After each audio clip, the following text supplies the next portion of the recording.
Eu considero que o melhor do estoicismo está nessa busca, nessa prática deles de produzir a unidade. Por isso que é muito importante para um momento histórico de rupturas.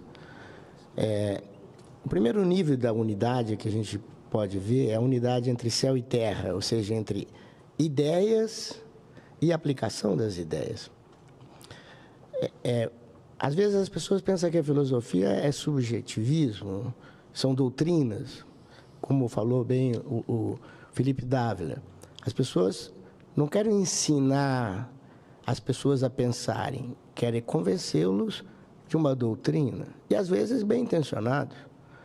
É um sistema de valores que considera um modelo histórico, mas não um sistema de valores que está fundamentado em leis, como propunham os estoicos. Eles consideravam que o universo estava organizado de acordo com as leis, e leis matemáticas, e que essas leis não são arbitrárias. Se você age de acordo com essas leis, você entra em harmonia consigo mesmo e com a natureza. Não são arbitrárias, não são simplesmente normas de conveniência para uma instituição, para um país, porque são necessárias normas.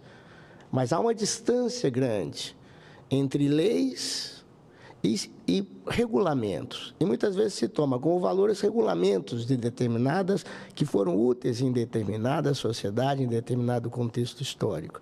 Portanto, os diálogos não buscavam defender pontos de vistas e nem sistemas funcionais para esquemas fechados, para um país, para uma civilização. Como eu compreendo as leis e como eu traduzo essas leis em comportamento. De tal maneira que essas leis, ao serem vividas, me harmoniza aquela maneira de pensar minha, com a minha maneira de sentir, com a minha maneira de atuar. Então, haveria uma conexão entre ideias e atitude, ou seja, entre a ética, o que é que harmoniza com o universo, e a conduta, a parte moral, a parte prática. E isso, então, se você lograsse isso dentro de si mesmo, agora você teria que ter uma conduta para ver se estava certo ou está errado. Ou seja, não é uma questão só intelectual. Como faz a ciência? Ela propõe uma equação para poder representar uma lei e depois testa para ver se funciona. Se não funcionar, ajusta a equação, até que chega uma equação precisa e vai evoluindo essa equação, como foi o caso de Newton, depois Einstein e outras que existem mais, que vai ajustando o que são as teorias da gravitação. Tá? Agora, nós pensamos que tudo isso é artificial. Então, como introduzir isso no processo de educação? Através de uma metodologia. Se acredita no que está fazendo, então vive. Se deu errado, porque está errado. Não é uma questão subjetiva. Por isso que perguntou como tirar a subjetividade do processo. Sendo objetivo. Se você não está bem, se você não está feliz, se você não está harmonizando com as pessoas, porque tem alguma coisa errada. Ah, não, as pessoas estão fazendo errado. Sim, mas tal como ela é, você tem que se ajustar em função da realidade do universo, daquele momento, e não em função de determinadas conveniências. Então, você começa agora a transformar esse processo numa ciência, que pode ser introduzida dentro da metodologia da educação. Pelo menos que eu falo, vamos colocar filosofia dentro da universidade, eu já fico com medo das escolas, porque qual filosofia, qual doutrina? E isso é um perigo, porque começam a doutrinar os jovens desde criança. As pessoas não pensam mais, são pensadas. E chamam isso de valores. Bom, valores para esse grupo social, valores para esse. Não é uma questão de acordo. Ou se acredita que existe uma realidade, como o Felipe Dávila falou uma coisa muito bonita, num diálogo você percebe qual é a realidade que quer aflorar de você. Ou seja, qual é a sua verdade que você vai contribuir para a sociedade. Mas essa verdade tem que ter uma base comum, significa o bem da pessoa, o bem do momento, como você harmoniza contigo mesmo, com a sociedade, com as coisas. Então, nós temos que transformar o pensamento numa ciência, a filosofia numa ciência, a política numa ciência. Não são coisas arbitrárias. E, para isso, precisamos de muito diálogo, porque nós não somos donos da verdade, mas nós conhecemos um pouco da realidade e levar isso para os colégios. E como nós vamos convencer? Através do exemplo. Olha, eu faço e dá certo.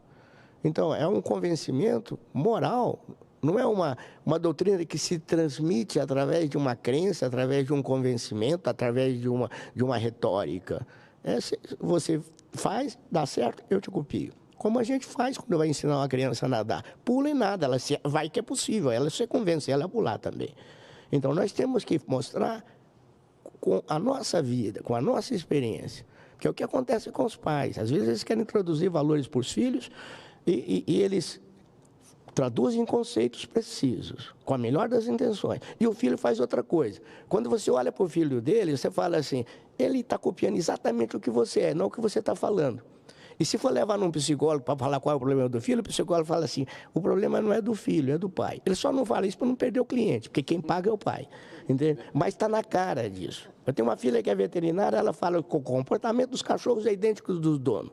Eles copiam aquilo que somos, aquilo que fazemos, a verdade que vivemos, não aquilo que falamos. Até as crianças percebem que nós estamos mentindo. Daí que elas olham para a gente assim. Entende? Por quê? Porque sabe que você não está falando a verdade.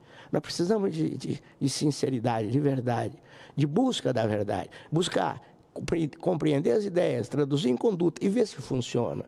E aí nós vamos ter um processo que vai evoluindo, que vai nos ensinando, a vida vai nos ensinando. E quem sabe, aí com o passar do tempo, chegamos na velhice com um grau de sabedoria, de poder harmonizar qualquer situação, porque eu sei como fazê-lo. Não é só uma teoria. Entendeu? Então, eu não gosto de defender valores, entre aspas. Por quê? Porque todo mundo está bem intencionado, todo mundo quer paz, todo mundo quer bondade, todo mundo quer beleza. Os homens são bons, 90% das pessoas eu acredito que são excelentes, só que, como faz o ditado popular, de pessoas bem intencionadas, o inferno está cheio de gente. E quando o Confúcio fala, quando os bons, inconscientemente, começam a defender, porque não compreende as ideias que não são corretas, valores que, na verdade, não funcionam, não são reais, o mundo não tem solução. Porque eles se filiaram inconscientemente ao mal. Por isso, precisamos de muito diálogo. Precisamos descobrir realmente o que são leis, como traduzir leis em conduta, como traduzir conduta em ações sociais, em relações sociais. Ou seja, como transformar leis em política. Por isso, como transformar as leis uma política que faz com que os seres humanos se harmonizem. Como formar leis em equipamentos que funcionam. Como transformar leis em beleza, como Mozart fazia, transformava ideias em beleza. Einstein transformava ideias em equações matemáticas. Mandela conseguiu transformar ideias em harmonia políticas. Esse parece que são pessoas que entendem o que estão fazendo. Porque tem resultados. Não são só bem intencionados. Nós precisamos pegar os bem-intencionados e fazer com que eles reflitam um pouco. Por isso é muito bonito essa proposta do senador. Vamos refletir um pouco sobre as ideias. Nós não somos uma civilização que estamos começando do nada, tem milhões de anos de experiência. E, além do mais, trazemos dentro de nós também muita sabedoria que podemos puxar de dentro, por aí os diálogos, quem sabe, através dos diálogos conseguimos descobrir coisas profundas em nós mesmos. Mas sempre pensando em gerar coisas boas. Por quê? Porque o ser humano, todos nós estamos querendo isso. Harmonia, paz. Não sabemos como fazê-lo, mas estamos buscando. Então, parabéns aí, obrigado aí pelas perguntas. Obrigado.